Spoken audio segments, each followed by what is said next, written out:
Section 12.6, Triple Integrals and Cylindrical Coordinates, Video 8.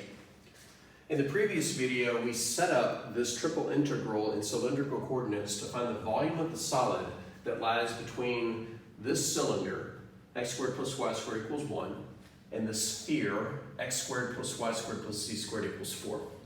The analogy was we had an apple and we shoved a cylinder down the middle of it to remove the core, and we're finding the volume of the core. Just like all previous iterated integrals, just go from the inside out, one integral at a time. So let's start with this dz integral. Well, we're integrating r with respect to z, and with respect to z, r is a constant, so the integral of r is r times z. And we're evaluating that from z equals negative square root of 4 minus r squared to z equals positive square root of 4 minus r squared. So if we substitute z equals the square root of 4 minus r squared, we get r times the square root of 4 minus r squared minus, and if we substitute negative square root of 4 minus r squared, we get negative r square root of 4 minus r squared. I think some parentheses are merited there. Oh, look, a double negative. Plus plus. Oh, look, these are like terms. We can add them and get two of them. So 2r square root of 4 minus r squared. Watch your algebra. At this point in your math career, if your algebra skills are weak, and if you're going in engineering or physics, you're going to die, metaphorically. All right, so the inner integral has been done, which means now we're down to a double integral. Integral 0 to 2 pi, integral 0 to 1 of 2r square root of 4 minus r squared dr d theta.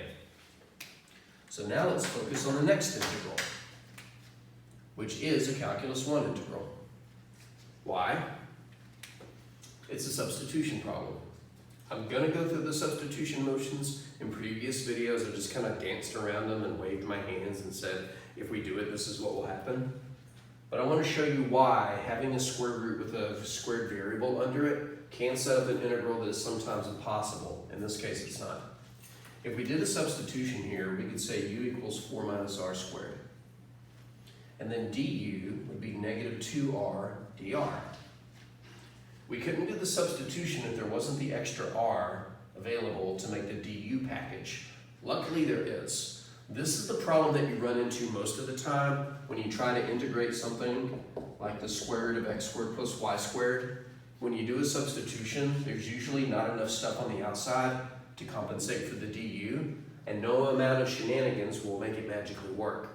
So in this case, the problem was designed so that it would work okay. Lucky for us.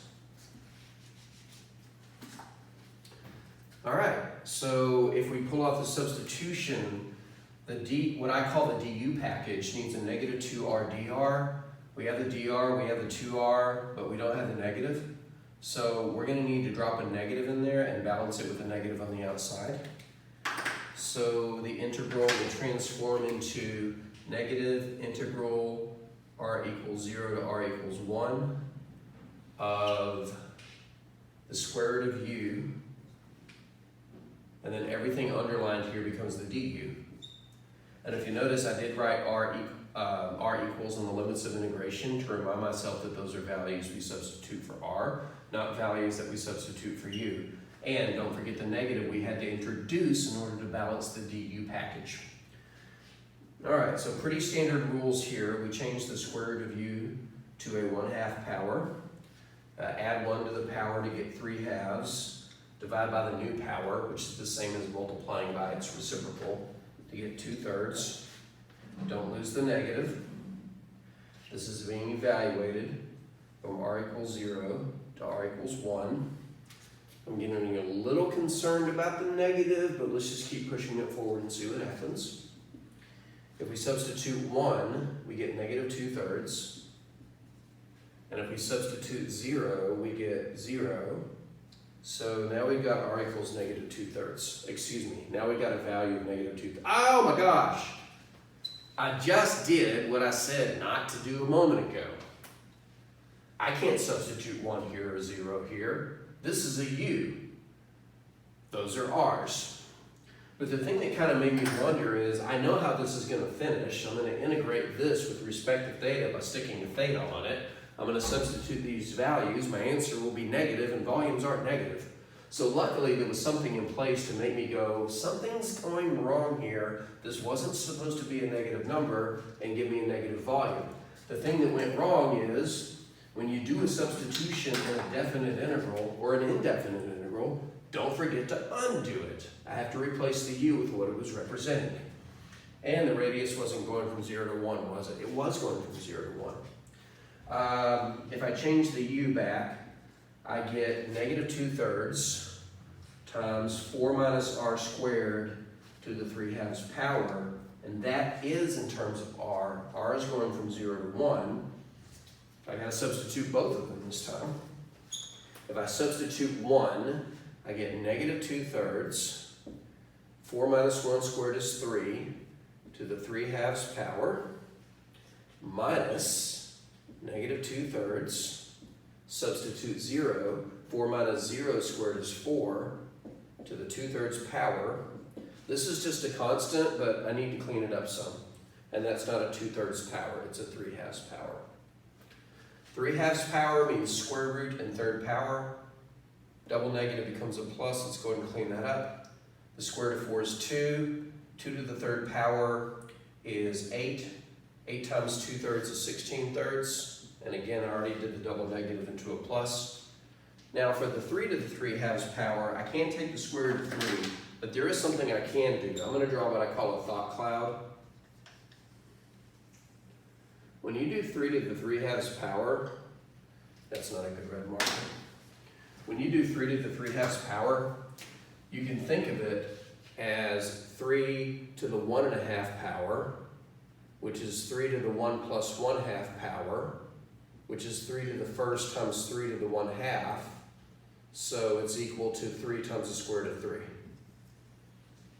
It's not the only way to get 3 times the square root of 3 out of 3 to the 3/2 power, but anytime you're doing a fractional power and the exponent is greater than 1, it's a good idea to think of it as a mixed number, because the whole number part will give you the part that lives outside the square root, and the fractional part that remains will tell you what's inside the square root. All right, so I digress. 3 to the 3/2 power is the same as 3 times the square root of 3. That's going to get multiplied by negative 2, so it becomes negative 6 square root of 3 all over 3. Oh, wait a minute, the 3's cancel. 3 goes into 6 negative 2 times. Durr. So we get negative 2 square root of 3 plus 16/3. I'm going to rewrite that as 16/3 minus 2 square root of 3. I guess I could get a common denominator or merge it all together. If I did that, I would have to turn it back into 6/3. So we could get 16 minus 6 square root of 3 over 3. Either one is sufficient. If you had access to the answer, and if you know about Slater.com, then you probably do anyway. I'm not sure which answer it would take. But I want to make sure this is positive. I could put it in a calculator, but I'm going to do some trickery. I just need to know if 16 is bigger than 6 square root of 3. So I'm going to square both of them and see which one's bigger. I know 16 squared is 256. If I square 6 times the square root of 3, 6 squared is 36. Square root of 3 squared is 3. 36 times 3 is 108. So 16 squared is bigger than this squared, so 16 is bigger than the 6 square root of 3. This is positive. It's one of those things that you look at and it's not immediately clear if it's positive or negative, but because of the connection I had earlier when I thought that I was going to get a negative volume, I really wanted to make sure the answer was positive. Alright, so a whole lot of scribbling, and I'm going to erase this because it's all in the way. You could always pause and rewind the video if you needed to see all that play out again, including me have a small panic attack when I thought the volume was going to go out negative. I'll leave what we have over there. I think I'm going to use the fraction, the second version, that's a single rational expression. And we'll say the integral from 0 to 2 pi of 16 minus 6 squared root of 3 over 3 d theta. Despite the ugliness of this constant, it's just a constant. Integrating it with respect to theta just means sticking a theta on it. 16 minus 6 squared root of 3 all over 3. times theta, evaluated from 0 to 2 pi. The 0 is going to kill it off, so I don't have to worry about that. If I insert 2 pi, I'm going to get 2 pi times 16 minus 6 squared root of 3 over 3. I could distribute the 2 pi, or I could leave it factored. Just a little FYI, if you're going to leave a constant expression factored, you should factor it completely. I can factor a 2 out of the 16 and the 6, pull it out and put it with the 2 pi to make a 4 pi. And when I factor a 2 out, the 16 and the 6 both get cut in half. 8 minus 3 squared root of 3, all over 3. Although I do have a teacher edition, I take that back down. That looks good to me. The setup is what I was really focused on, although the integration was kind of it wasn't a mess. The first integration was just substitution. Hello, Calculus 1. I'll admit the second integral led to a funky looking answer as a constant, but it's just a constant and you can't panic about it. You can't go, oh no, I don't know what to do with things like 3 to the 3/2 power. You really need to get that in your comfort zone. Calculus is easy. It's the algebra and the trig that kill you, and sometimes even the arithmetic. So solidify those foundations and life is okay.